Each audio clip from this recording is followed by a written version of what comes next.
27 kali peperangan, memimpin pasukan dan berada di garda terdepan. 27 kali perang Rasulullah berada di garis terdepan memimpin pasukan.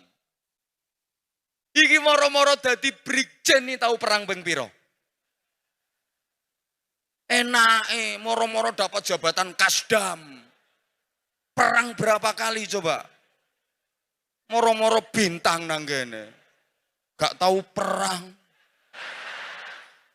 Dikirim no Ambon yo alasan ae.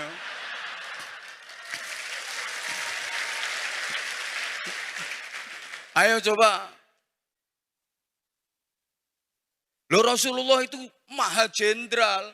Jenderalnya jenderal, ahli strategi yang diberikan kepadaku untuk menguji diriku.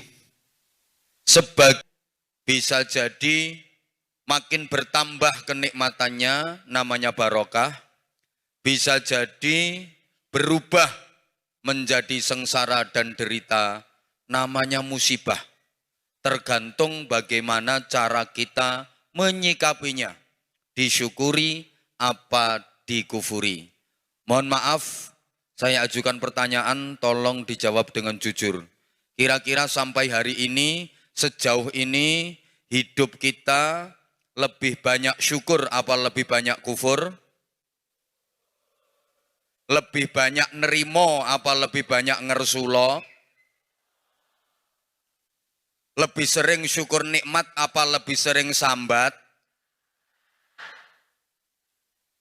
Gaji yang diterima merasa cukup apa masih kurang?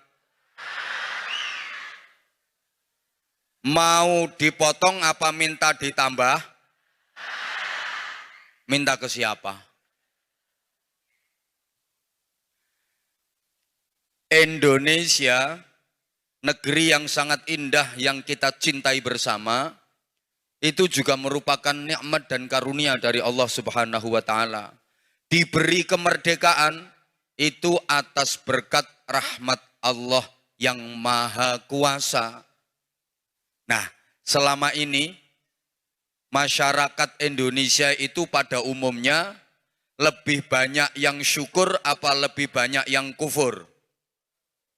Kalau mensyukuri nikmat kemerdekaan, sangat mana diajak ngaji sama campur sari? Greget mana pengajian sama dangdutan? Banyak mana yang khataman Quran sama yang gendaan?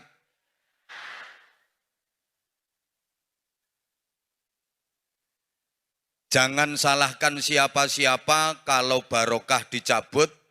Jangan salahkan siapa-siapa kalau yang datang adalah musibah dan malapetaka. Karena sesungguhnya yang mengundang musibah dan malapetaka adalah kita sendiri sebagai anak bangsa. Oleh karenanya, agar kita selamat, agar kita menjadi manusia-manusia yang baik dan benar serta diridhoi Allah Subhanahu wa Ta'ala, kita dikasih contoh dan teladan. Teladan itu adalah Rasulullah Muhammad sallallahu alaihi wasallam yang memang diutus oleh Allah sebagai uswatun hasanah, teladan kebaikan dalam seluruh aspek kehidupan. Allahumma sholli ala Muhammad. Ibu bapak, para jamaah yang saya hormati, kenapa Rasulullah dijadikan teladan dan apa yang harus kita teladani dari Rasulullah dalam konteks kekinian peradaban sesuai dengan temanya. Ini saja yang akan saya uraikan, mudah-mudahan selesai dalam 15 menit. Loh kan ngaji di tentara itu nggak boleh lama-lama, harus sat-set, wet-wet, selesai.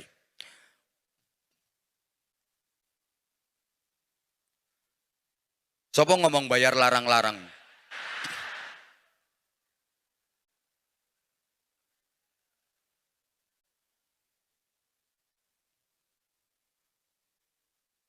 Pengen murah yang ngundang dan Ramil kon ceramah. Jangan ngundang saya.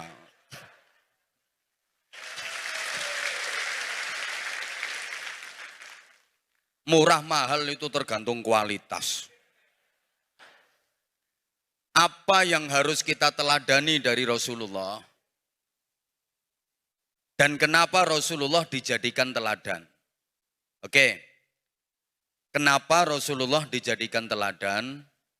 Ibu bapak para jamaah, setidaknya ada 3 alasan utama mengapa Rasulullah dijadikan teladan. Pertama, karena Rasulullah adalah manusia. Seutuhnya Nabi Muhammad itu manusia. Secara kurikulum desain, Nabi Muhammad manusia. Posturnya manusia, gesturnya manusia, perilakunya manusia. Nah, kita manusia disuruh mencontoh manusia. Itu pas, cocok, dan nyambung. Kayak ayam disuruh mencontoh ayam. Itu pas, cocok, nyambung. Kucing disuruh mencontoh kucing. Pas, cocok, nyambung. Misalnya kucing disuruh mencontoh ayam, itu enggak pas, enggak cocok, enggak nyambung. Nah, kita manusia, misalnya disuruh mencontoh malaikat, enggak pas, enggak cocok, enggak nyambung. Maka kayak sholat berjamaah, makmumnya manusia, imamnya juga manusia. Bisa nyambung, pas, dan cocok. Coba misalnya sholat berjamaah di Masjid At-Taqwa, Kodam 5 Brawijaya ini, makmumnya manusia, tapi imamnya malaikat Jibril. Jamaah sholat Isya yang jadi imam malaikat Jibril. Rakaat pertama habis Fatihah, baca Quran khatam 7 kali. Rakaat kedua habis Fatihah, baca Quran khatam 3 kali. Insya Allah kelenger semua makmumnya. Kalau imamnya malaikat nggak ada capek. Malaikat kan nggak kenal capek. Apa Bapak pernah ketemu malaikat Jibril pijet karena kecapean? Enggak. Kayak ceramah hari ini, pengajian hari ini, jamaahnya manusia, yang ceramah juga manusia. Ini pas, cocok, dan nyambung. Bayangkan misalnya jamaah yang mendengarkan manusia, terus yang kasih ceramah malaikat Israel. Bubar. Kalau malaikat kan, wal malakul ladzi bila abin wa la aklala syurba wa la nauma lahum. Malaikat itu tanpa ayah, tanpa ibu. Malaikat itu enggak makan, enggak minum, enggak tidur. Itu malaikat. Jadi misalnya yang diundang ceramah di sini kok malaikat, ya panitia nggak perlu nyiapin minum, nyiapin makan, nyiapin. Itu kalau yang diundang ceramah malaikat. Nah, pengumuman Anwar Zahid ini bukan malaikat. Jadi yang masih perlu nyiapin. Lah kalau pengen gratisan yang ngundang malaikat.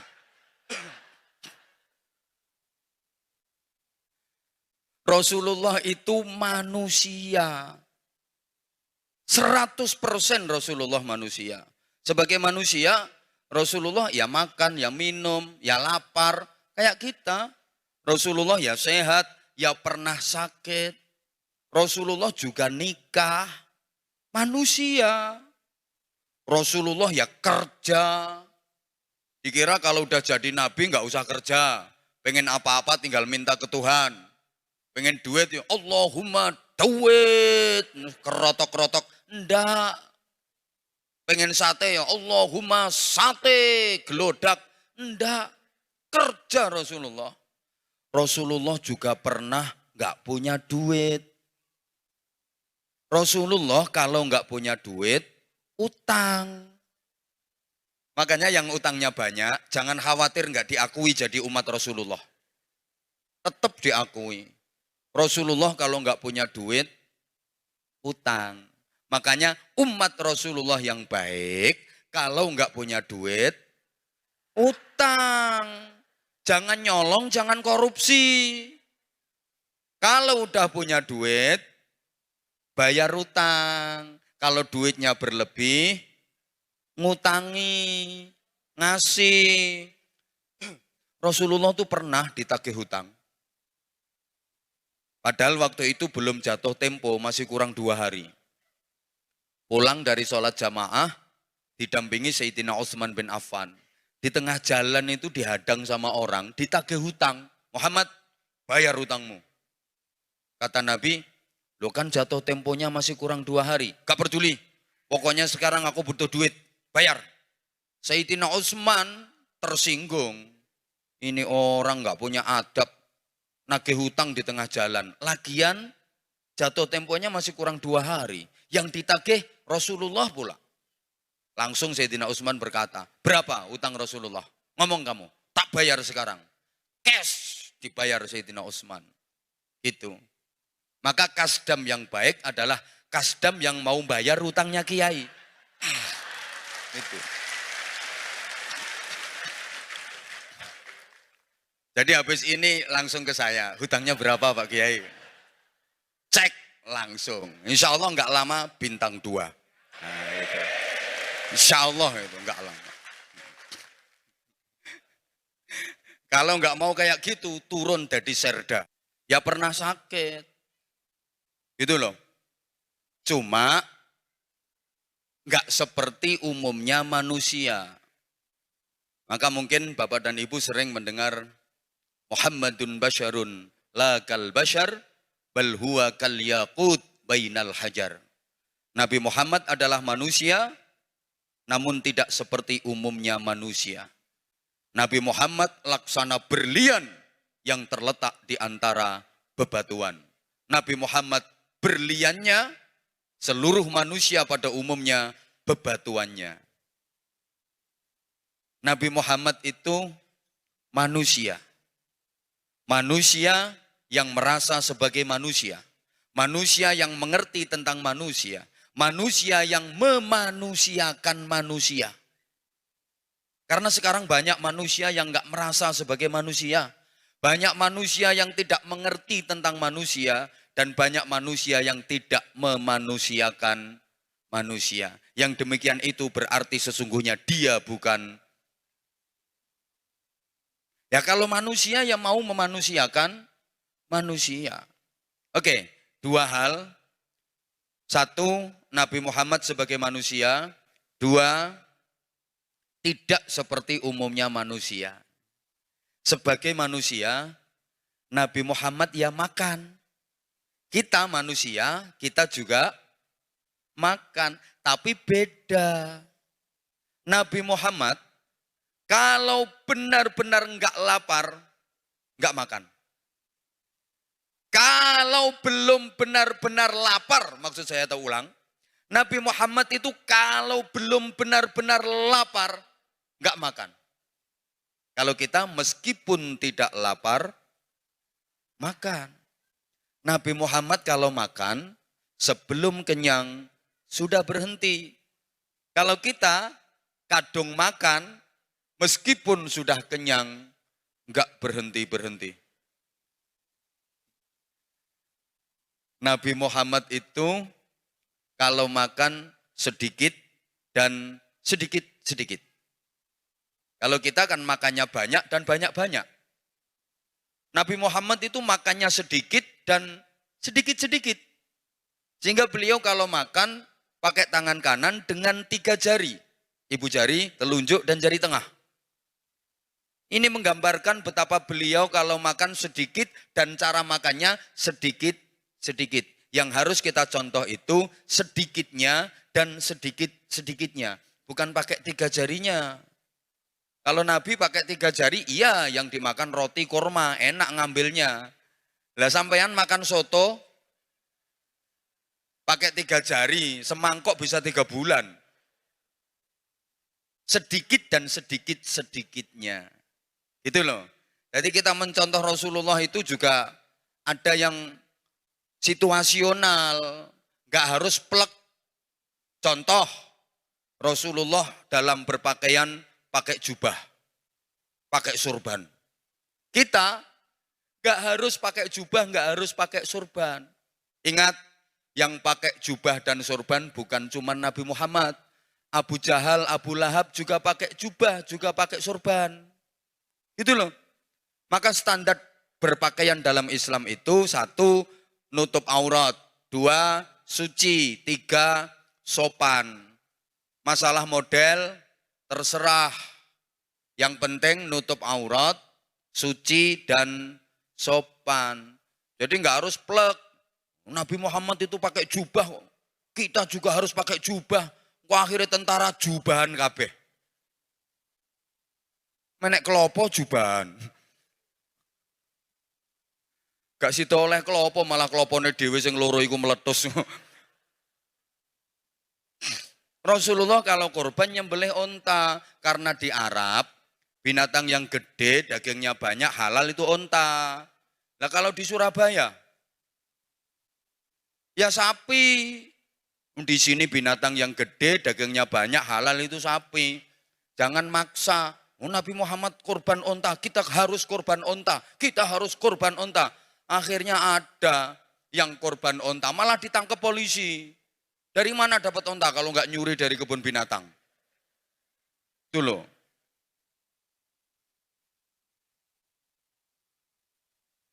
Rasulullah kalau mau makan selalu cuci tangan. Jadi cuci tangan ini enggak karena corona saja. Udah diajarkan mulai dulu. Dan Rasulullah kalau mau makan pasti berdoa. Nah, kalau di masyarakat kita mau makan berdoa itu cuma anak-anak saja. Karena ditekan sama mamanya.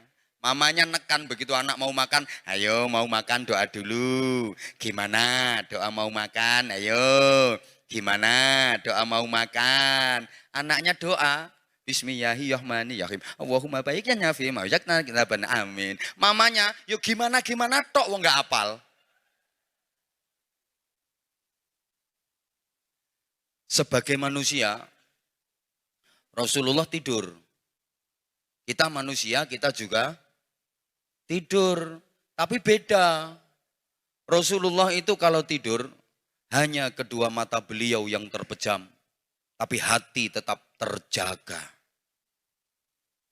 La tungkiril wahya min ru'yahu inna lahu qalban idha namatil aynani lam yanami ya Rabbi bil Mustafa balik maqasidana waghfir lana ma badaya wasi'al karami maulaya salli wa sallim daiman abada ala habibika khairil khalqi kullihim. Jadi beliau kalau tidur hanya kedua matanya saja yang terpejam. Hati tetap terjaga, sadar dan tahu apa yang terjadi di sekitarnya. Nah, kalau kita tidur total, blek, sek, inna lillahi.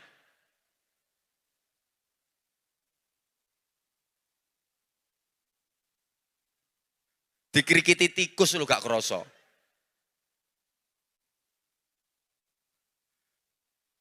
Rasulullah kalau mau tidur pasti berwudu. Jadi tidur beliau dalam keadaan suci dari hadas. Lah nek sampean maaf. Wis pokoknya saksek gak peduli kepet ya tidur. Loh, maaf ya, kepet itu bukan hanya dari buang air besar, buang air kecil aja. Kepet dari kentut. Itu kan juga kepet nanggung hadas namanya. Tatut, tatet, turu. Ya suara kentut itu ada tut, ada tet, ada tot. Tergantung ukuran bokong. Kalau bokongnya kecil tipis ya tit. Kalau bokong tanggung ya tot. Bokong tebel kadek besar ya biasanya. Beda itu suaranya.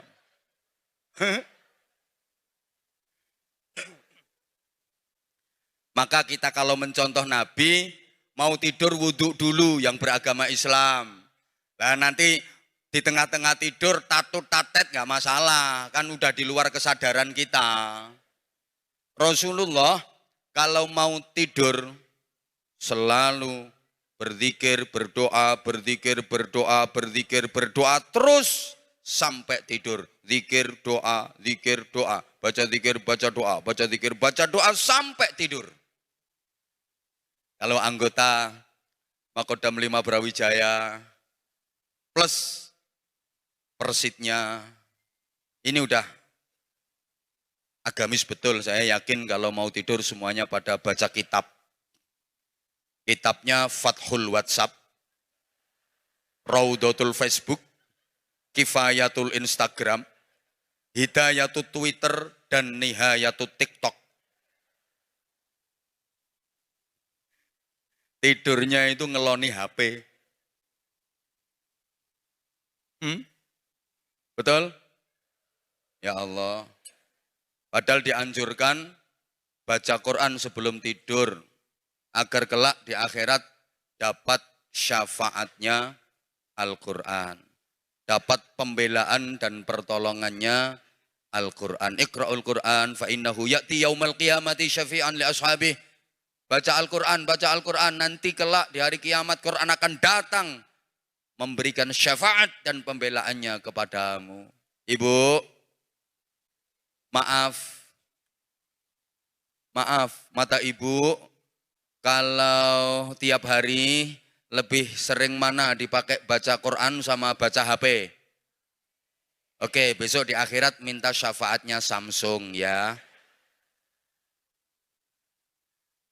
Bapak, sorry, matamu lebih banyak mana? Sopo ngomong matamu dewe mau? Ayo sini naik.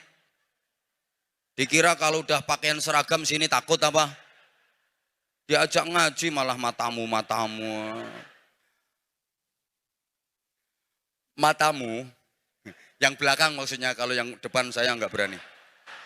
Alah podo wae matamu, podo menungsane kok. Apanya? Saya juga pakaiannya hijau-hijau kok. Menyesuaikan tak setel teko omah iki wisan. Lebih banyak mana? Mentelengi Quran sama mentelengi HP. Mangkane belereng ya ngono. Allah ya Karim, itu kita. Sehingga sesungguhnya kita sakit tapi kita nggak sadar. Ya kapan-kapan tak jelasin yang itu Pak Kasdam, tapi nanti diundang lagi. Ya kalau disampaikan sekarang semuanya ya engko gak diundang meneh. Ini namanya marketing dakwah. Dibikin penasaran dulu biar ngundang lagi. Rasulullah kalau tidur posisinya istiqamah, beradab. Miring kanan hadap kiblat. Jadi miring kanan hadap kiblat. Misalkan posisinya di Indonesia sini berarti kepala di utara, kaki sebelah selatan, miringnya ke kanan, hadap kiblat kayak gini, telapak tangan kanan dipakai bantal pipi kanan, telapak tangan kiri ditaruh di atas paha kiri. Mulai mapan sampai bangun, gak berubah posisinya. Itu Rasulullah kalau tidur. Nah sampean ya iso nyontoh mapane. Miring kanan hadap kiblat, telapak tangan kanan pakai bantal pipi kanan, telapak tangan kiri taruh di atas paha kiri. Mapane iso, tapi tengah-tengah tidur malang megong ndak karu-karuan. Kadang tangan iso operasi tekan Gunung Bromo, Gunung Kelut. Malah iso blakraan tekan hutan Jawa Tengah barang.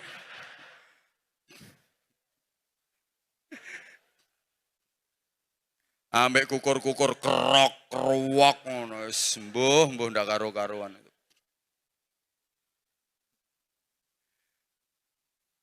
Ono yang nanya hutan Jawa Tengah itu mana katanya. Sing cerdas toh, ngaji sama Anwar Zaid itu harus cerdas. Sebagai manusia Rasulullah ya berkeringat. Kita manusia juga berkeringat, tapi beda. Keringat Rasulullah wangi, harum sekali. Zaman di mana waktu itu belum ada parfum, keringat Rasulullah itu harum, wangi, digawe rebutan. Beruntung-beruntungnya manusia yang dapat tetesan keringat Nabi. Keringatnya Kanjeng Nabi wangi. Keringatmu? Kena gawe bumbu sayur asem lek keringatmu.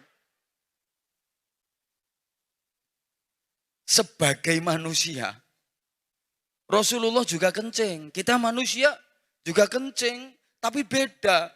Kencing Rasulullah sama sekali tak berbau dan tak berbekas. Begitu keluar, lenyap ditelan alam. Nek uyuhmu, muntuk. Gak terima koyok minyak goreng, minyak jelantah. Baunya, pesing standar internasional. Ayo coba. Sebagai manusia, Rasulullah juga berludah. Kita manusia juga berludah. Tapi ludahnya beda. Ludah Nabi Muhammad itu obat. Masih ingat peristiwa hijrah. Ketika bersembunyi di dalam goa didampingi sahabat karib beliau Sayyidina Abu Bakar Siddiq. Menghindari kejaran orang-orang kafir Quraisy yang akan membunuhnya. Nabi Muhammad bersama Sayyidina Abu Bakar Siddiq bersembunyi di dalam goa. Nabi tertidur di pangkuan Abu Bakar Siddiq. Saking capeknya, saking lelahnya. Nah ketika Nabi tertidur itu, dari salah satu lubang di dinding goa, ada kepala ular yang beruntup-untup, berbedunduk. Abu Bakar Siddiq kaget, gawat ini kalau ular sampai keluar, ini ular berbisa. Kalau sampai nanti menggigit Nabi, bahaya. Apa yang dilakukan Abu Bakar Siddiq? Dengan refleks, ditutup lubang itu pakai tangannya. Plek. Ya namanya ular pengen keluar, lubangnya ditutup. Langsung menggigit itu ular.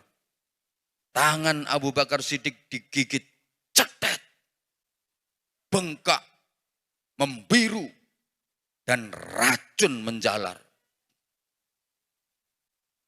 Abu Bakar Siddiq gemetar menahan sakit. Sakit. Karena yang gigit ularnya besar banget. Ular Arab. Gede ular Arab kok. Lene ular Jawa kan cuwili ungkil ngono. Iki ular Arab iki sing nyokot.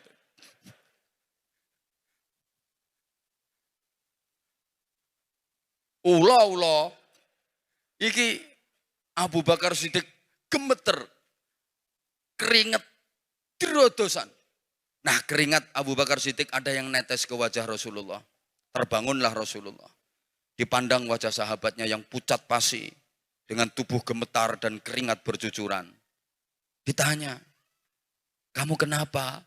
Gak apa-apa. Ini sambil tangannya masih nahan lubang yang digigit ular tadi. Kamu sakit ya? Enggak. Kamu takut dikejar orang-orang kafir? Enggak. Kamu berat meninggalkan Mekah? Enggak. Terus kamu kenapa? Karena didesak sama Nabi akhirnya ngaku. Joko tulo gitu. Dipegang itu tangan, diludahi sama Rasulullah. Cuh, sembuh seketika. Seperti enggak ada bekas gigitan. Jadi sembuh seperti sedia kala. Jadi idune Kanjeng Nabi niku obat. Idumu. Salah naruh panjang urusan. Idumu keliru ndekek ya dawa urusane. Ayo coba ngidu nang ngarepe Pak Kasdam. Tamat riwayatmu.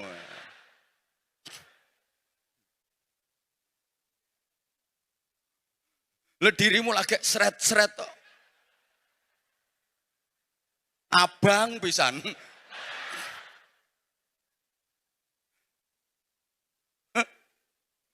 Ayo coba. Salah naruh panjang urusannya. Meskipun nggak tahu loh. Ada orang lewat, sampean ngeludah. Itu gede sih san. Terus plek nang rai. Musuhan 7 turunan. Gara-gara salah naruh ludah. Itu loh. Maka Rasulullah itu manusia, tapi tidak seperti umumnya manusia. Beliau istimewa karena beliau mampu memberikan keteladanan yang sangat prima. Allahumma sholli ala Muhammad. Yang kedua, kan tadi udah ngomong waktunya 15 menit. Kalau ada tambahan waktu, izin Pak Kasdam. Tambahan waktu itu ibarat kerja namanya lembur. Nah, jadi ini ada lemburannya apa enggak kan? Tergantung beliau yang mewakili Pangdam, kan gitu. Panglimanya lagi ada agenda, sehingga sekarang Kasdam yang bertanggung jawab. Kalau enggak pengen digeser. Nah, pengen geser saya tinggal telepon atasan selesai. Minta kemana? Papua. Halo. Yang kedua, kenapa Rasulullah dijadikan teladan? Sebab Nabi Muhammad itu sempurna baiknya, figur yang lengkap, komplit, baik dari semua aspek. Baiknya Rasulullah itu menyeluruh. Sehingga Rasulullah bisa menjadi teladan siapapun. Siapapun orangnya, apapun profesinya, bisa meneladani Rasulullah. Karena memang Rasulullah bisa dijadikan teladan oleh siapapun. Baiknya Rasulullah itu stabil, lurus, nggak ada bengkoknya sama sekali. Rasulullah itu sedikit pun nggak ada jeleknya. Tanpa noda, tanpa celah. Api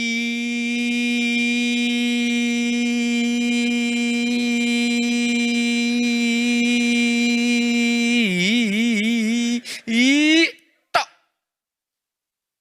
Nah kalau kita kan sebaik-baiknya kita pasti punya masa lalu. Pasti. Sebaik-baiknya Pak Kasdam pasti punya masa lalu. Pernah melukai hati seseorang. Padahal sudah memberikan janji dan harapan.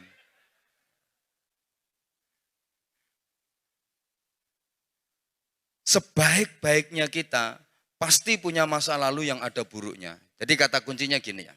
Setiap orang baik pasti punya masa lalu yang ada buruknya. Dan setiap orang buruk ada harapan punya masa depan yang baik. Saya ulang, nanti tolong dibikin status ya. Ya gawe status sih sing api-api sing membangun ngono lho. Status galau tingkat dewa ngono. Uripmu yo kacau terus kok. Perhatikan, terutama yang tidak begitu cerdas, perhatikan. Setiap orang baik pasti punya masa lalu yang itu ada buruknya. Maka jangan pernah merasa diri baik. Dan setiap orang buruk ada harapan punya masa depan yang baik. Maka jangan putus asa untuk berjuang jadi orang baik. Oh no. Yo bikin kata-kata kayak gini nggak mudah. Makanya yo larang. Bu, nek pengen murah bojomu kongkon ceramah dhewe. Murah yo. Ngeyel kandhani rupa nggawa rega kaya. Rasulullah itu figur yang sempurna. Siapapun bisa mencontoh dan meneladani Rasulullah. Ada orang jadi guru misalnya. Aku guru. Loh, Rasulullah juga guru. Rasulullah juga bukan cuma guru bangsa, guru dunia, guru akhirat. Nabi juga mengajar. Nabi juga mentarbiyah santri-santrinya, sahabat-sahabatnya, intisyarul ilmi, menyebarkan ilmu. Bahkan Nabi bersabda, innama bu'istu mu'alliman, sesungguhnya aku diutus untuk mengajar. Jadi kalau pengen jadi guru yang baik, contohlah Rasulullah Shallallahu Alaihi Wasallam. Bagaimana Rasulullah sebagai guru? Saya petani, Rasulullah juga bercocok tanam. Nabi juga nanam kurma, bagus, berkah. Maka petani kalau pengen berkah, pengen baik, contohlah cara bercocok tanam Rasulullah. Aku pedagang, Rasulullah pedagang ulung. Umur 12 tahun aja dagangnya udah lintas negara. Udah sampai ke negeri Syam, sekarang jadi negara Syria. Maka pedagang yang baik, kalau pengen barokah, contoh cara berniaga Rasulullah Shallallahu Alaihi Wasallam. Apalagi, aku tentara, Rasulullah jenderal, Rasulullah militer, tentara yang baik, tentara yang hebat, tentara yang mau mencontoh dan meneladani Nabi Muhammad. Nabi Muhammad itu jenderal. 27 kali peperangan, memimpin pasukan dan berada di garda terdepan. 27 kali perang, Rasulullah berada di garis terdepan, memimpin pasukan. Iki moro-moro dadi brigjen nih tahu perang ping piro? Enake moro-moro dapat jabatan kasdam. Perang berapa kali coba? Moro-moro bintang nang kene.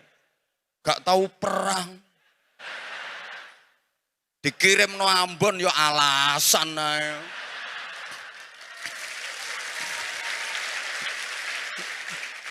Ayo coba. Loh Rasulullah itu maha jenderal, jenderalnya jenderal, ahli strategi. Ngono, modelmu kok kaya gak percaya ngono tak omongi. Baca sejarah, itu loh. Saya politisi, Rasulullah politisi handal. Gak ada yang mengalahkan berpolitiknya Nabi Muhammad. Saya pejabat, saya pemimpin, Rasulullah pemimpin umat. Pemimpin yang baik. Contoh bagaimana Rasulullah jadi pimpinan. Itu. Saya cuma kepala keluarga. Nabi Muhammad juga kepala keluarga. Beliau punya istri, punya anak. Maka bagaimana membina keluarga bahagia? Contohlah keluarga Nabi Muhammad. Nah, sampean membina keluarga bahagia kok mencontoh Nabi Isa? Enggak bisa. Nabi Isa enggak nikah. Nabi Isa kan enggak kawin. Mencontoh keluarga bahagia kok nyontoh Nabi Isa. Enggak iso, Nabi Isa gak rabi. Hanya ada orang yang ngaku jadi pengikutnya Nabi Isa. Terus dia beranggapan kalau enggak nikah itu ajarannya Nabi Isa. Akhirnya dia ikut-ikutan enggak nikah. Ini kalau menurut saya, 1 rugi, 2 mubadzir. Ya dikasih peralatan masa enggak digunakan. Gawe nguyah-nguyuh tok ya kemeng nganggur kok.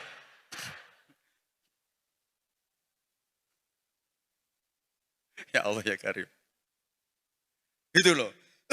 Terus hebatnya lagi. Nabi Muhammad itu kehebatannya, keagungannya totalitas. Kapanpun, dimanapun, di hadapan siapapun, beliau selalu hebat. Ka'annahu wa huwa fardun fi jalalatihi fi askarin hina talqahu wa fi hashami ya Rabbi bil Mustafa baligh maqasidana waghfir lana ma madha ya wasi'al karam maulaya salli wa sallim daiman abada ala habibika khairil khalqi kullihim.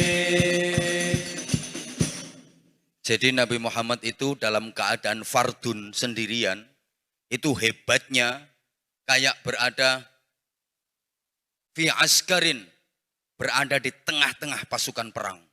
Gagahnya Rasulullah, keagungannya Rasulullah, kehebatannya Rasulullah, Itu dahsyat. Sendirian Rasulullah hebat. Bersama sahabat-sahabatnya, kawan-kawannya, seletehnya Rasulullah hebat. Di hadapan lawan-lawannya Rasulullah hebat. Di hadapan keluarganya Rasulullah hebat. Di hadapan istrinya Rasulullah hebat. Di rumah hebat. Di perjalanan hebat. Di pasar hebat. Lagi berdiri, duduk, berjalan, sampai tidur hebat. Kapanpun, dimanapun, di hadapan siapapun, dalam kondisi dan situasi bagaimanapun, Rasulullah hebat. Nah, kalau kita kan bisa hebat, tapi temporer. Ya, kadang-kadang hebat, kadang-kadang loyo. Kalau kita kan hebatnya hanya di tempat-tempat tertentu dan pada waktu-waktu tertentu saja. Kasdam 5 Brawijaya hebat kalau di depan anak buahnya. Hebat di kantor, hebat. Siapa ditunjuk, siapa diperintah, berangkat. Perintah jenderal. Kamu itu gimana. Itu kalau di kantor di hadapan anak buah. Tapi kalau di rumah di hadapan istri, meskipun udah jenderal, kayak nggak tamat SD.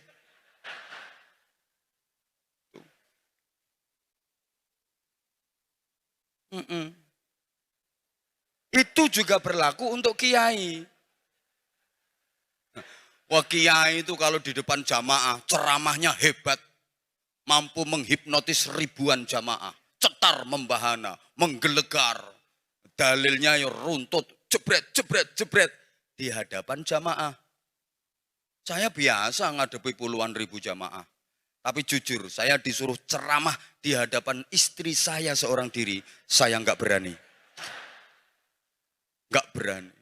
Misalnya dia lagi ngambek, terus tak suruh duduk. Duduk kamu. Begitu dia duduk, plek, langsung tak ceramai. Assalamualaikum warahmatullah. Saya salam belum selesai, mesti pret, tinggal nyingkrih misalnya. Gitu.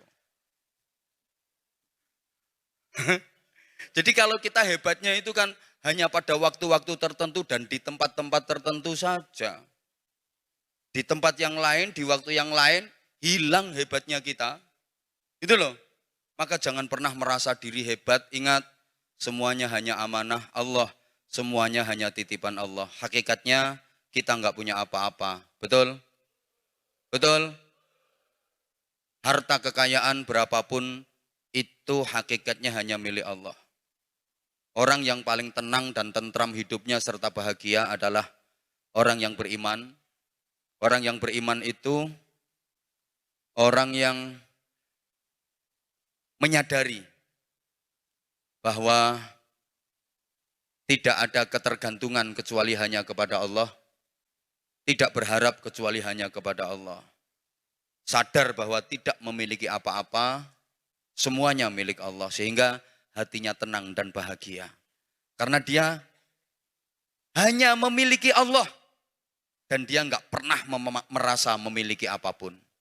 Maka hidupnya tenang. Para jamaah, kenapa orang susah, kenapa orang gelisah, kenapa orang galau, kenapa orang sumpek, kenapa orang bingung? Sebab utamanya adalah karena merasa kehilangan.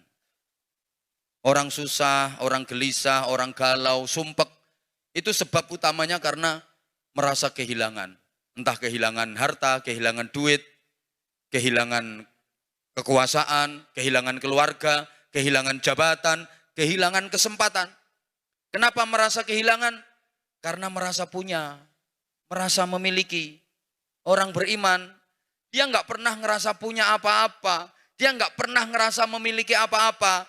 Maka dia nggak pernah merasa kehilangan apa-apa. Sehingga hidupnya tenang. Semuanya hanya amanah, titipan Allah. Maka nggak pantas untuk disombongkan. Berapapun kekayaan yang dimiliki, itu hanya amanah, titipan Allah. Dititipi kok sombong. Pantas apa enggak kira-kira? Wih, enggak ikut punya, cuma titipan. Nanti pakai sombong-sombongan, pantas apa enggak kira-kira? Ya Allah, ini loh misalnya tak titipi mobilku, kan nyorodo apik mobilku. Misalnya, aku titip, begitu tak titipkan ke dia, lah kok dia, wah mobil bagus, sombong, gendeng ini. Ada enggak orang yang dititipi harta sombong? Ada apa enggak? Ada, saya kenal orangnya. Namanya Korun. Nah itu jadinya kayak Korun. Maka kalau ada orang kaya dititipi harta sama Allah kok sombong, itu berarti anak buahnya Korun. Pangkat jabatan juga punya hanya titipan. Kalau Allah berkehendak, secepat kilat, kayak membalik telapak tangan, selesai karirnya. Titipan kok. Benar loh. Maka jangan disombongkan. Kopral sama jenderal sama di hadapan Allah. Nah, ini gak wong kendel gak wani ngomong ini. Aku bicara di hadapan Allah loh. Gak ada bedanya. Kadang lagi sirsan dua yang melakukan dawa geng-gegengan. Itu tak sengklang. Disopo api-api. Kemana dan kamu gak tahu siapa saya? Ya Allah bro. Pangkatmu gila opo. Gitu loh. Amanah. Yang kedua, amanah itu harus dijaga. Harus dijaga dan dirawat dengan baik. Kalau enggak dijaga, yang nitip pasti marah. Misalnya bapak nitip motor ke penitipan, ditinggal belanja. Selesai belanja, mau ngambil motornya, Allah, spionnya pecah. Joknya, bukan cuma beret, sobek-sobek. Knalpotnya protol. Bapak yang nitip marah apa enggak? Marah apa enggak? Marah. Istri titipan, suami titipan, anak titipan. Dari Allah yang nitip. Kalau rusak, Allah pasti marah. Kamu itu tak titipi anak 3 kok rusak semua. Aku titip ke kamu kondisinya bagus loh anak itu. Loh sekarang kok rusak semua? Anakmu yang pertama sukanya ke night club, dugem. Acep. Yang kedua hobinya mabuk. Yang ketiga gondoli rondo.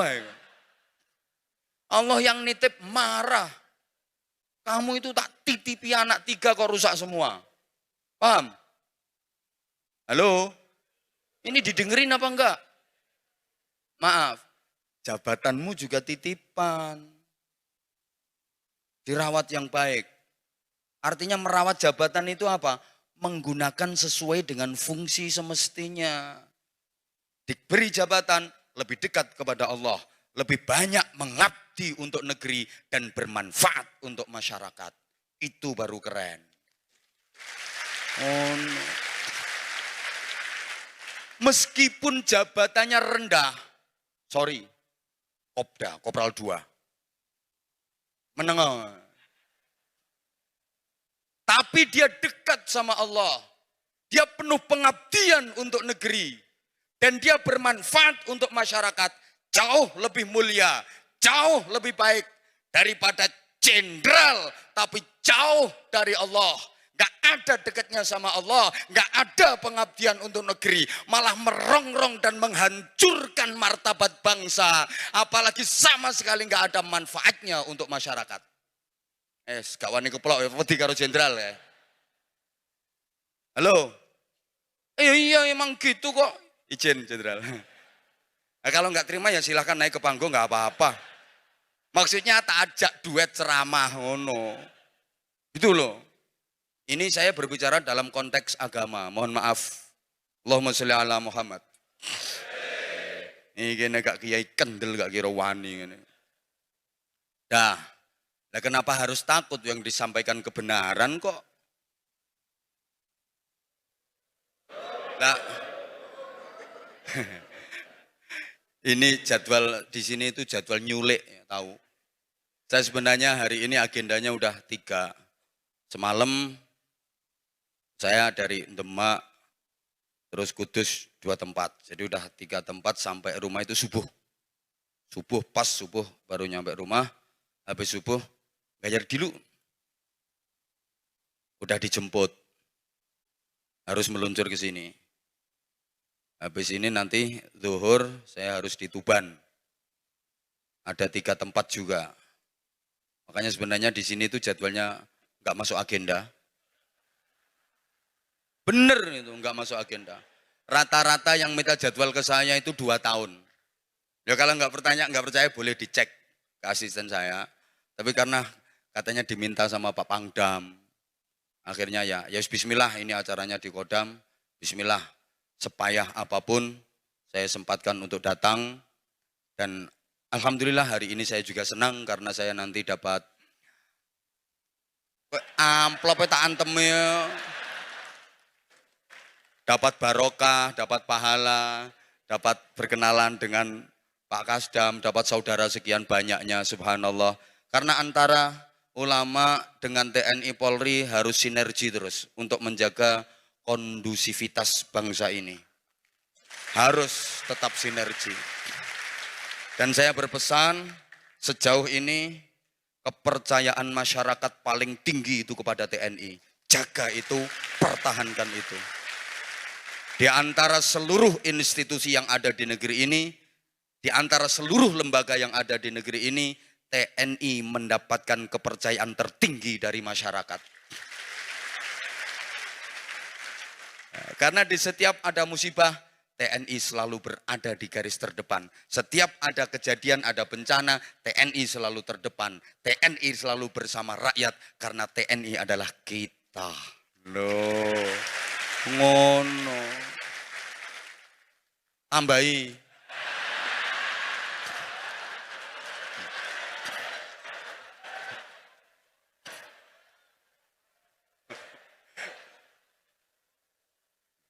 Ya jangan sampai kepercayaan rakyat ini jadi ternoda karena ulah oknum yang tidak bertanggung jawab. Ngono loh. Makanya ya hati-hati Pak Kasdam dalam membina anak buah. Bisa jadi itu yang mencoreng marwah TNI. Oknum anak buah yang tidak taat pada perintah. Itu loh. Kalau bisa dibina, nggak bisa ya dibinasakan. Timbang ngerusui, gitu loh. Izin nanti kalau ada apa-apa saya izin melaporkan.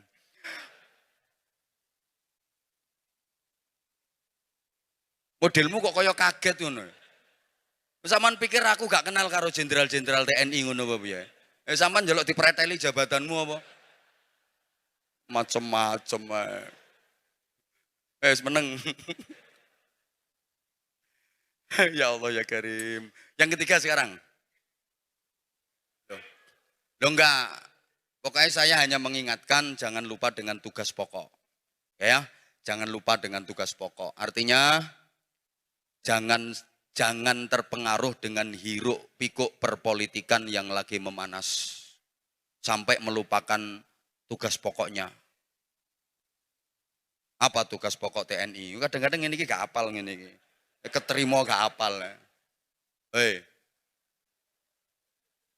Menjaga kedaulatan negara, mempertahankan wilayah, mempertahankan keutuhan wilayah negara Kesatuan Republik Indonesia yang berdasarkan Pancasila dan Undang-Undang Dasar Negara Republik Indonesia tahun 1945.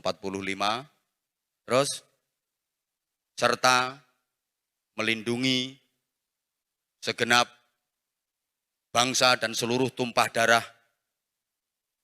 Wah, sak terus gue. Aku tahu moco kayak kok ngono elengku loh. Nggih, Pak nggih. Ya wis ngono iku, aja sampai lali. Maka kalau saya secara pribadi melihat kinerja dari anggota TNI, saya secara pribadi berkeyakinan Andalah mujahid-mujahid sejati. Andalah pejuang-pejuang yang sesungguhnya. Andalah yang rela mengorbankan waktu, tenaga, pikiran, bahkan mengalahkan kepentingan pribadi dan keluarga demi menjalankan tugas negara. Warga jadi hidup nyaman, tenang dalam menjalankan ibadah karena diamankan oleh TNI. Oh ngono. Makanya jangan dicoreng. Gak njaluk tambahan. Dolak njaluk gak ditambahi malah izin. Wes pisan ya wes. Kalau orangnya peka kan ya langsung sadar. Kalau enggak mosok jenderal enggak peka.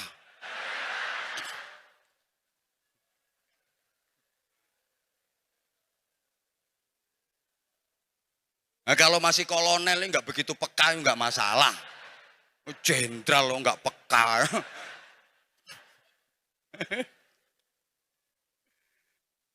Yang ketiga, kenapa Rasulullah dijadikan teladan? Sebab Rasulullah itu ucapannya adalah perbuatannya. Perkataannya adalah tindakannya. Lesannya adalah hatinya. Jadi Nabi itu prinsipnya satunya kata dan perbuatan. Kalau kita kan enggak. Kita itu banyak munafik. Terlalu banyak dusta di antara kita. Lain di bibir, lain di... Rasulullah kalau nyuruh sedekah, Rasulullah paling rajin sedekah, paling ahli sedekah, dan enggak ada yang mengalahkan sedekahnya Rasulullah. Kedermawanan Rasulullah digambarkan seperti angin yang berhembus. Artinya angin berhembus itu sama sekali nggak ada hambatannya, nggak ada ganjalannya. Nabi kalau bersedekah seperti itu, los, gak rewel. Kalau Anda penjenengan kan bersedekah kadang-kadang, cuman kan selesai sedekah itu kan masih lenger-lenger. Nyemplungi kotak amal 1.000 rek. Iku gawe jajane anak seminggu yuk. Itu enggak kayak angin berembus itu. Kayak knalpot bocor. Pernah habis sholat asar berjamaah, Nabi ngaji bareng dengan para sahabat. Di tengah-tengah ngaji, Rasulullah izin. Aku pamit mulai dulu. Aku pulang sebentar, nanti balik lagi. Betul. Rasulullah pulang, sebentar, balik lagi. Ditanya sama para sahabat, ada keperluan apa ya Rasulullah? Kok tadi buru-buru pulang, sekarang cepat-cepat balik. Aku ingat di bawah bantal tempat tidurku itu, aku masih punya duit 5 dirham yang belum aku sedekahkan. Aku nggak mau keduluan matahari terbenam, aku masih punya duit nginep. Jadi Rasulullah itu nggak pernah nginepin duit. Dalam sejarah nggak pernah tercatat Rasulullah punya rekening.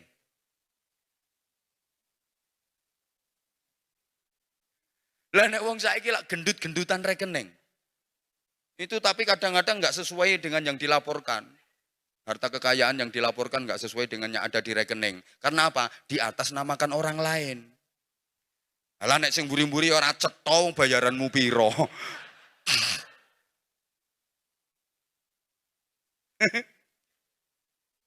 Allah. Kalau Rasulullah memerintahkan sholat tahajud qiyamul lail, Rasulullah nggak pernah meninggalkan tahajud sepanjang hidupnya. Bahkan qiyamul lail dan tahajud wajib bagi Rasulullah. Kalau Rasulullah memerintahkan kerukunan, Rasulullah rukun dengan siapapun. Bukan hanya dengan yang seagama, dengan yang beda agama. Rasulullah rukun. Ada tetangga yang non-muslim sakit, dijenguk sama Rasulullah, dibawain kue. Kalau kita kan susah mau kayak gitu, nggih. Apa mana gak cocok, beda pendapat dikit aja nggak mau rukun. Apa mana rumangsa gagah. Saeneke wong kate diantemi kabeh. Woi. Woi. Ini makanya subhanallah, ini saya senang banget kalau di Makodam dibikin acara kayak gini, senang banget. Sesuai dengan filosofi bangsa kita kan, bangunlah jiwanya, bangunlah badannya. Maka momentum ngaji hari ini kan dalam rangka bangunlah jiwanya, Jenderal. Walaupun masih jarang-jarang, maka sesering mungkinlah bikin pengajian supaya penceramah ki laris. Ya, membangun mental itu penting. Penting. Makanya di antara syarat diterima sebagai anggota TNI kan mentalnya harus dites dulu. Gak boleh terlalu temperamen macam-macam itu kan. Apalagi sakit jiwa, kacau kok negarane. Ngono lho. Mbok paham mbok enggak iki. Rasulullah seperti itu. Apa yang dikatakan dikerjakan. Apa yang diperintahkan dilakukan. Bahkan Nabi menyatakan, ana awwalu fa'in ala ma amartukum bih. Aku orang pertama yang mengerjakan semua yang aku perintahkan atas kalian. Itu Nabi. Kalau kita kan sering enggak, ayo rukun, dia sendiri enggak mau rukun. Ayo urun, dia dewe gak melok urun. Ayo kerja bakti, dia sendiri enggak ikut kerja bakti. Kelakuannya komandan-komandan ini kan ngono iku. Main perintah, main perintah, main perintah. Awas nanti kalau udah purna, bisa power syndrome. Biasanya apa-apa dilayani, main perintah, main perintah. Begitu udah purna pensiun, gak ono sing ngelayani karena ini.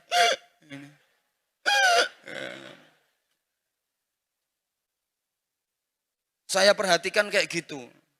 Orang itu makin tinggi jabatannya makin minta dilayani, makin minta dilayani. Tuh, makanya Allah ya Karim, kacamata aja minta dibawain, map minta dibawain. Jadi mundak dhuwur pangkate, mundak keple tangane. Oh, bawa map sendiri itu ndak kuat kok. Kok begitu ya orang itu ya? Sepatu minta dibawain, padahal dulu waktu masih perwira anyaran nih, usung-usung beras ngangkut-ngangkut ya biasa. Itu kita memang kita seperti itu. Saya juga. Biyen saya dadi santri karo saiki wis kaya ngene iki. Oh, menungso aku. Ya Allah, ya Allah, ya Allah. Maka ayo. Kalau iya, kita kan enggak, memang itu kita hanya bisa ngomong tapi enggak bisa menjalani. Saya itu kadang kalau lagi sendirian itu saya nangis. Karena maaf ya, orang sekian banyak ini yang paling susah masuk surganya. Satu, yang paling tinggi jabatannya. Dua, yang paling banyak omongnya. Berarti Kasdam sama Anwar Zahid. Iya, ini yang paling susah masuk surga. Jujur komandan, izin saya. Ya karena beliau ini tanggung jawabnya Masya Allah. Berapa anak buahnya yang harus menjadi tanggung jawab beliau. Bagaimana pembinaannya, pengasuhannya, lahir batin. Gitu loh. Apalagi kalau saya teringat ketika Rasulullah di Isra Mi'rajkan, Nabi diperlihatkan ada sekelompok orang yang bibirnya tuqradu alsinatuhum biqiradin minan nar.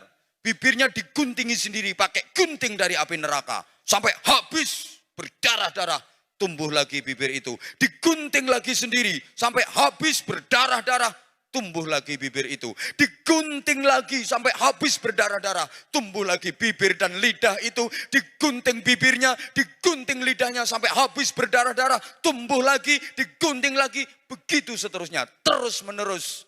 Nabi bertanya pada malaikat Jibril, siapa mereka itu ya Jibril? Apa jawab Jibril? Hum khutabaul fitnah. Mereka dihukum di neraka dengan siksaan seperti itu. Mereka adalah tukang-tukang khutbah, tukang-tukang pidato, tukang-tukang ceramah yang menyebar fitnah, isinya memecah belah umat. Masya Allah. Makanya kalau habis ceramah dikasih amplopan, itu sesungguhnya bukan transportasi, bukan upah. Tapi itu adalah uang kompensasi masuk neraka. Makanya wis diwaneni yo sing akeh jenderal. Wis kadung diwaneni yo sithik yo nanggung kok. Kelemahan kita begitu. Mari kita sholat tahajud kalau ingin mulia derajatnya dunia akhirat. Sing ngomong dhewe nek bengi ngorok. Itu loh kita. Allah. Ada penceramah itu 2 jam ceramah pidato menerangkan bab ikhlas. Ikhlas itu beramal hanya karena Allah, bukan karena apa-apa, bukan karena siapa-siapa.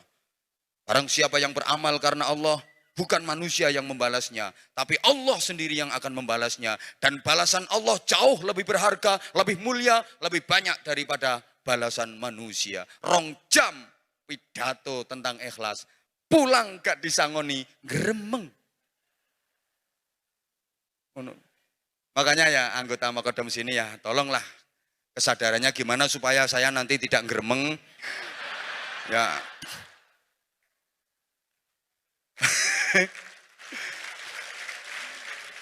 Dan tolong jangan diuji keikhlasan saya.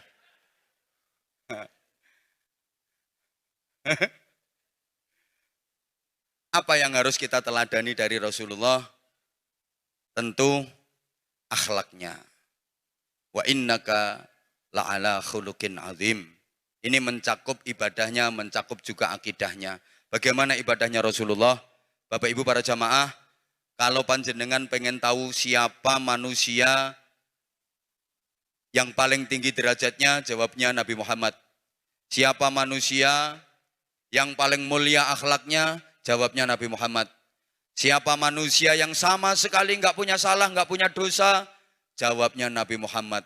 Jadi udah dijamin surga dan sama sekali nggak punya dosa.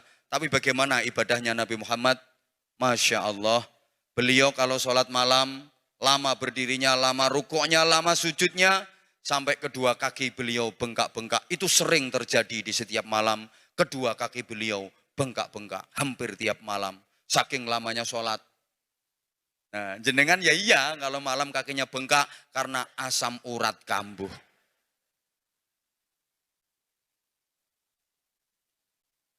Kenapa Rasulullah sebegitunya ibadah? Sebab beliau merasa sebagai hamba yang sangat membutuhkan Allah.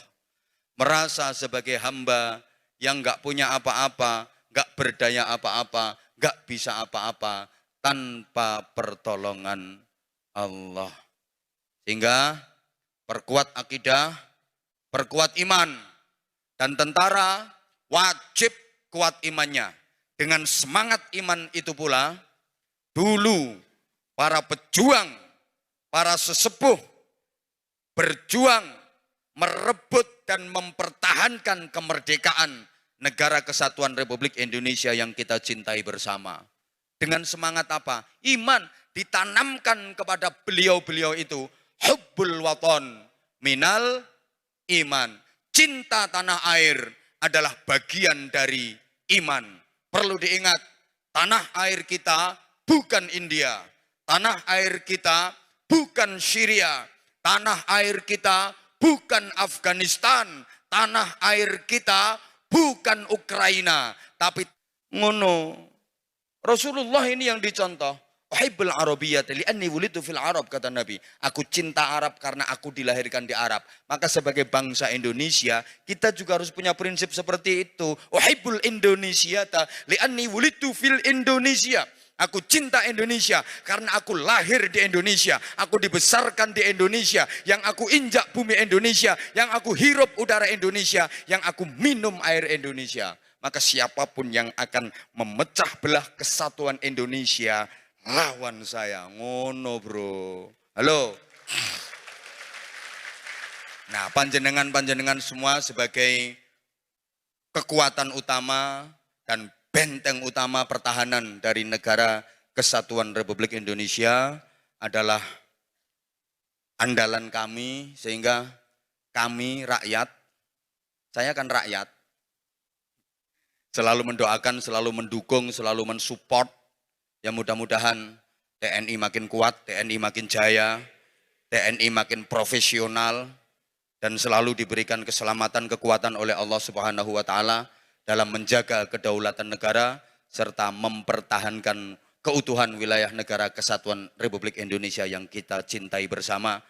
Niatkan ibadah sehingga setiap helai, setiap hembusan nafas panjenengan, setiap derap langkah panjenengan akan bernilai pahala di sisi Allah Subhanahu wa Ta'ala. Al-Fatihah.